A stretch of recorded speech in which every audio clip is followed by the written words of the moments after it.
For anyone who has lived through inflation, recessions, and broken political promises, the phrase economic reform usually sounds reassuring. It implies order, responsibility, and gradual improvement.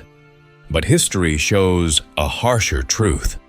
When an economy is deeply distorted, gradual reform often fails. What actually works again and again is something far more uncomfortable: shock therapy. And while shock therapy is economically necessary in certain conditions, it is also politically dangerous in ways most leaders are unwilling to admit. If you are over 55, you have seen this pattern before. Governments spend too much, debt accumulates, inflation rises, growth slows, and instead of confronting the root causes, politicians choose delay. They promise reforms tomorrow while preserving the system today.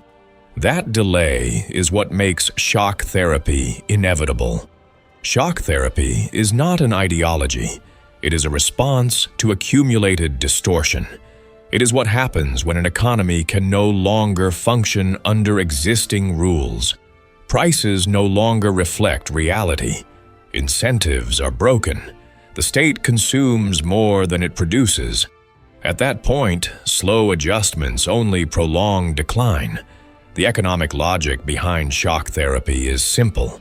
Distorted systems resist gradual change. Subsidies create dependency. Regulations protect insiders. Artificial prices generate shortages. When reforms are incremental, those who benefit from distortion reorganize, lobby, sabotage, and reverse progress. The system absorbs reform without changing. Shock therapy removes that buffer.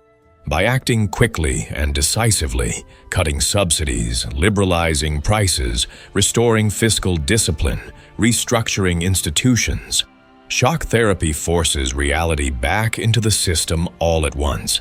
Pain is concentrated, not spread indefinitely. Markets reprice rapidly. Incentives realign. Investment returns. Growth can resume. Economically, this approach often works. Politically, it is explosive. The danger begins with visibility. Gradual decline is invisible. Shock is not. Inflation creeping at 4% feels manageable. Removing subsidies overnight does not. People feel the impact immediately. Prices rise, jobs disappear, old guarantees vanish. Even if the reform prevents collapse, the short-term suffering dominates perception. This creates a political paradox. The policies that stabilize an economy are the same policies that destroy political capital. Democratic systems are especially vulnerable to this paradox. Politicians are rewarded for avoiding pain, not for preventing future disaster. Voters respond to present discomfort more than to long-term benefit. Opponents exploit fear. Media amplifies chaos, and reformers become villains overnight. History is full of examples. In Latin America, Eastern Europe, and post-crisis economies, leaders who implemented shock therapy often lost elections, faced mass protests, or were removed from office, even when the economy later improved. The population experienced the pain, but associated it with the reformer, not the system that caused the collapse. This is why shock therapy is politically dangerous. It requires asking society to endure visible pain in exchange for invisible future stability. That trade-off is difficult in any culture. It is nearly impossible in polarized emotional political environments. Another danger lies in institutional weakness. Shock therapy requires credibility.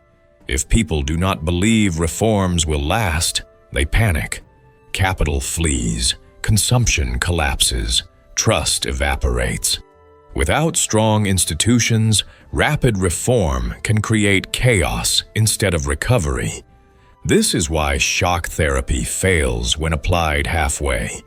Cutting subsidies without fiscal discipline, liberalizing prices without rule of law, reducing the state without enforcing contracts. Incomplete shock creates maximum pain with minimal benefit. Critics of shock therapy often point to these failures. But the failure is not speed, it is inconsistency. Economically necessary reforms become politically suicidal when leaders lack legitimacy, communication, or institutional support. The public must understand why pain exists, how long it will last, and what replaces it. Without that clarity, shock becomes punishment, not transition. There is also a moral dimension. Shock therapy forces societies to confront uncomfortable truths, that promises were lies, that entitlements were unsustainable, that living beyond means has consequences. This confrontation threatens narratives that politicians rely on to govern. Gradualism preserves illusions. Shock destroys them. For Americans watching these debates unfold abroad, the lesson is uncomfortable.